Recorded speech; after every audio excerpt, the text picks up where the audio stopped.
রাজধানীর সচিবালয় এলাকায় আনসার সদস্যদের হামলায় ৬ জন সেনা সদস্য আহত হয়েছেন। এর মধ্যে একজনের অবস্থা গুরুতর বলে জানিয়েছে বাংলাদেশ সেনাবাহিনী। সোমবার বাংলাদেশ সেনাবাহিনীর দেয়া এক বিবৃতি থেকে এই তথ্য জানা গেছে।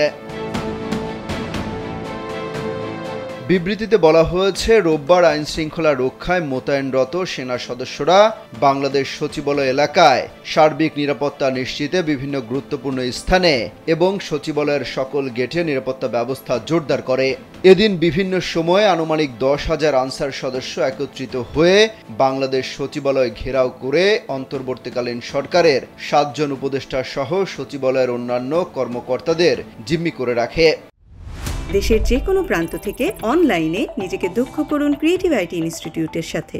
উত্তেজিত আনসার সদস্যদের শান্ত করার জন্য বিকেলে মহাপরিচালক আনসার ও ভিডিপি সচিবালয়ে আগমন করেন এবং আনসার সদস্যদের সকল দাবি মেনে নেন। এরপরও উত্তেজিত আনসার সদস্যরা সচিবালয় এলাকা ত্যাগ না করে আনসার ও ভিডিপির মহাপরিচালককে অবরুদ্ধ করে রাখে এবং কিছু আনসার সদস্য সচিবালয়ের ৩ নম্বর গেট ভেঙে ভেতরে প্রবেশের চেষ্টা করে। এ সময় উত্তেজিত আনসার সদস্যরা ঘটনাস্থলে উপস্থিত ছাত্রদের উপর অতর্কিত হামলা করে এবং সচিবালয়ে নিরাপত্তায় নিয়োজিত সেনাবাহিনীর টহলের উপর ইট পাটকেল নিক্ষেপ সহ লাঠি দ্বারা আঘাত করে। এ সময় ৬ জন সেনা সদস্য আহত হয় এবং এর মধ্যে একজনের অবস্থা গুরুতর।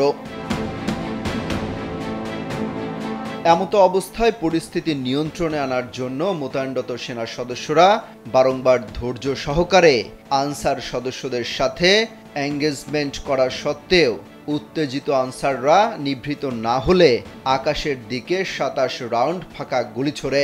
পরবর্তীতে বাংলাদেশ সচিবালয় এলাকায় অতিরিক্ত সেনা মোতায়েন করে আনসারদের ছত্রভঙ্গ করে পরিস্থিতি নিয়ন্ত্রণে নিয়ে আসে।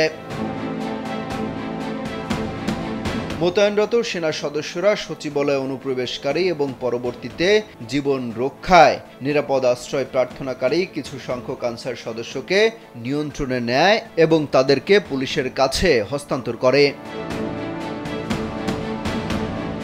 অমিত হাসান রবিন, কালবেলা।